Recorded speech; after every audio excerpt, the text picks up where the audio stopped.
Muito bem, pessoal. Então estamos novamente com a nossa disciplina de empreendedorismo e gestão da qualidade. Hoje nós vamos abordar o tema fluxograma. Para que serve essa ferramenta, qual é a sua utilização e como se constrói essa ferramenta. Muito bem? Vamos lá então. Bom, o que é um fluxograma? O nome ele já é intuitivo, né? Fluxo, ele mostra o fluxo de uma produção. De que forma? De forma gráfica, né? Então vamos aqui para a definição formal dele. Fluxograma é a representação gráfica das atividades que integram um determinado processo, sob a forma sequencial de passos, de modo analítico, caracterizando as operações que formam o processo. O fluxograma visualiza cada rotina integrante do processo, na sua forma mais completa, e utiliza simbologia estabelecida para esta finalidade. Torna mais claros fatos que poderiam passar desapercebidos em outras formas de representação. Então vamos lá. Existe, né, aqui uma simbologia padrão para nós representarmos um fluxograma. Certo? E aqui então, o que eu gosto de frisar, as três grandes finalidades do fluxograma. Quais são? Eu vejo que a primeira é essa aqui. Há um entendimento dos processos no meu processo produtivo. Percebam, quando eu falo processo produtivo, não necessariamente eu estou falando de indústria. Claro que no primeiro momento, né, a primeira coisa que nos vem à mente é a indústria, são os processos industriais, são linhas de produção. Mas eu posso usar o fluxograma para os mais diversos segmentos. A finalidade dele é que as pessoas entendam como que funciona o processo da minha empresa. Logo, a minha empresa ela pode ser de manufatura, ela pode produzir um bem, como ela pode prestar um serviço. E se ela presta um serviço, ela também vai ter uma rotina, ela também vai ter uma sequência de passos e procedimentos que ela faz para prestar esse serviço. Então nada mais justo do que a gente deixar isso estabelecido num fluxograma. Então, primeiro momento, entendimento dos processos. Aqui, segundo momento, mostra os passos, passo a passo para a realização deste trabalho. Né? Você imagina que você tem um funcionário, um colaborador novo na sua empresa, então ele não sabe quais são as etapas que ele necessita executar para realizar a sua função. Com o fluxograma, uma breve olhada no fluxograma, isso poderá ficar muito claro, tanto para o operador quanto para o cliente final. E aqui, a terceira grande característica do fluxograma, ele possibilita otimizar as etapas de trabalho. Ou seja, eu posso estar olhando para ele, eu posso remodelá-lo de tempos em tempos, conforme eu quiser, né, na medida que eu vou percebendo que tem etapas que eu consigo otimizar. Tudo bem? Então, vamos adiante. Aqui nós temos, então, as principais simbologias utilizadas para confeccionar um fluxograma. O primeiro símbolo que nós vamos utilizar sempre será este aqui. Okay? É um retângulo com as suas laterais levemente arredondadas. Então esse retângulo significa o quê? Tanto ele serve para ponto de início do meu processo, como para representar o fim do meu processo. Okay? Aqui um quadrado. Esse quadrado, sempre que nós queremos simbolizar uma parte do processo, eu utilizo o quadrado. Quando eu estiver envolvendo documentos, eu utilizo esse símbolo aqui.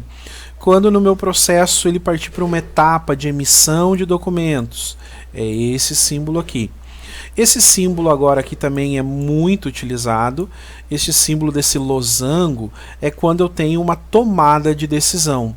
E essa tomada de decisão vai me levar para outras alternativas. Sim, não, né? Então eu vou ter ações pré-definidas a partir dessa tomada de decisão. Esse símbolo aqui então é um padrão pré-definido, é uma interseção entre os processos.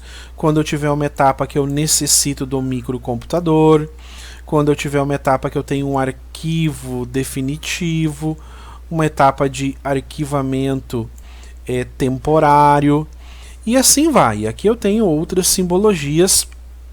Essas simbologias dessa coluna toda desse lado aqui, elas são menos usuais, tá? As mais usuais são desta primeira coluna aqui, isso aqui é muito usual. Essas aqui já menos usuais, mas é interessante que a gente saiba, que a gente conheça também essas simbologias aqui. Muito bem? Vamos para um exemplo prático agora, para nós compreendermos isso. Vejam bem. Aqui eu tenho a seguinte situação, tá? Aqui vamos supor que uma pessoa está em casa no seu final de semana, ok? Não está na sua rotina de trabalho normal, então está no seu final de semana, livre para fazer o que quiser. E aqui nós usamos um conceito do Mário Sérgio Cortella, que eu acho muito interessante. A pessoa aqui está em ócio, né? E o Cortella diz que ócio não é ficar sem fazer nada. O Cortella diz que ficar sem fazer nada é coisa de vagabundo. O ócio, segundo a definição de Cortella, é poder escolher o que você pode fazer sem ter que fazê-lo. Que bacana, né?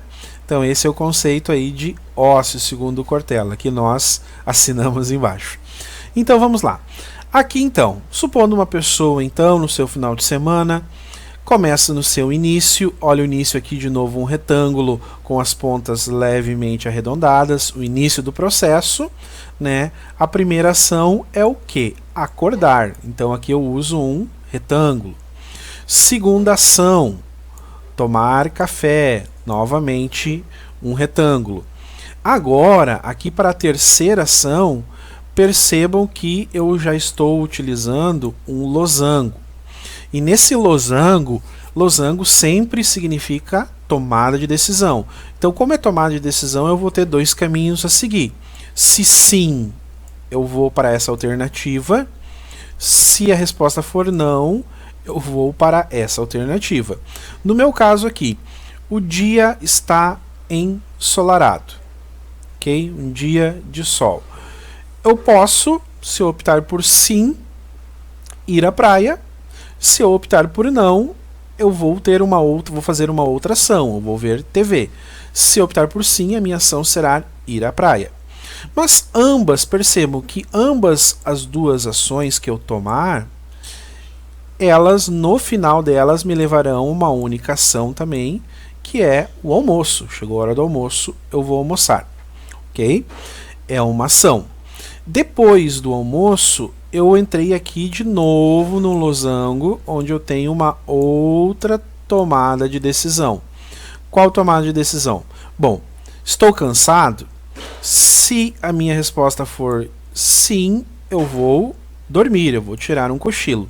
Se a minha resposta for não, como é um final de semana, eu vou sair um pouquinho e vou jogar um futebol. Certo? Tanto a sim como não vai me levar a uma única situação posteriormente, que é, depois disso, eu vou passear. Certo? Então aqui eu tenho uma ação acontecendo. Depois do passeio eu vou jantar, outra ação acontecendo. Depois do jantar eu vou dormir. E por último, fim. Terminou o meu processo. Perceberam, gente? Então esse aqui é um exemplo de fluxograma, um modelinho bem básico, bem simples, de uma rotina diária, de uma pessoa que está em casa no final de semana. Agora, esse fluxograma, a gente não constrói fluxograma na nossa casa, na nossa residência, e coloca isso, um quadro lá na parede da nossa casa. Não. Mas agora nos ambientes institucionais, corporativos, industriais, aí sim nós construímos esse fluxograma, via de regra a gente emoldura ele, coloca num quadro e coloca num lugar de fácil visualização para todas as pessoas que vão adentrar nessa instituição, para que todos vejam esse processo. Então aqui, gente, nós temos um exemplo da Mais Consultoria, como ela faz o fluxograma dela. Então percebam como é o fluxograma dela. Então essa empresa, supondo que, vamos pegar um exemplo, esse exemplo pode servir para vários tipos de empresas que trabalham com televenda, certo? Eu tenho televenda, então eu faço a venda do meu produto, eu vou embalar esse produto e vou despachar para o meu cliente. Então aqui tem o início do processo, certo? Percebam um retângulo com as pontas arredondadas. Primeira ação, receber esse pedido. Uma vez que eu recebo esse pedido, eu parto para uma tomada de decisão. Olha o losango aqui, tomada de decisão. Então aqui, recebi o pedido, vou conferir. O cliente é cadastrado? Se sim, vai para uma outra ação, que é pedido processado, fazer o processamento do pedido. Caso o cliente não seja cadastrado, eu vou para uma outra ação, que é cadastrar esse cliente. Mas percebam que tanto sim vai me levar a essa situação, processar o pedido, como não, posteriormente ou após eu cadastrar o cliente, eu também vou ter essa ação direcionada para o pedido processado. Uma vez esse pedido processado, vai para a análise de crédito. Aqui, novamente, uma tomada de decisão, mais uma vez um losango. Caso o crédito seja aprovado, ele vai para retirar o produto do estoque. Se o crédito não for aprovado, então é preciso dar uma devolutiva para o cliente. Então envia-se para o cliente que o pedido não foi aprovado e aqui nessa situação finalizou o processo, certo? Mas no caso do crédito aprovado, a tomada de decisão foi sim, então retira-se o produto do estoque, percebo que aqui é uma ação. Depois embala-se o produto, outra ação. Depois envia-se o produto para a transportadora, outra ação. E novamente a última ação é entrega-se o produto ao cliente. E tudo levou para o fim do processo. Certo, gente? Então percebam que esse fluxograma aqui está bem simples, está bem básico, está bem raso, mas ele traz um exemplo clássico aqui, claro, de como se constrói um fluxograma de uma etapa, de um processo no segmento industrial aí, certo? Então espero que esse vídeo tenha ajudado a todos, fiquem com Deus e um abraço.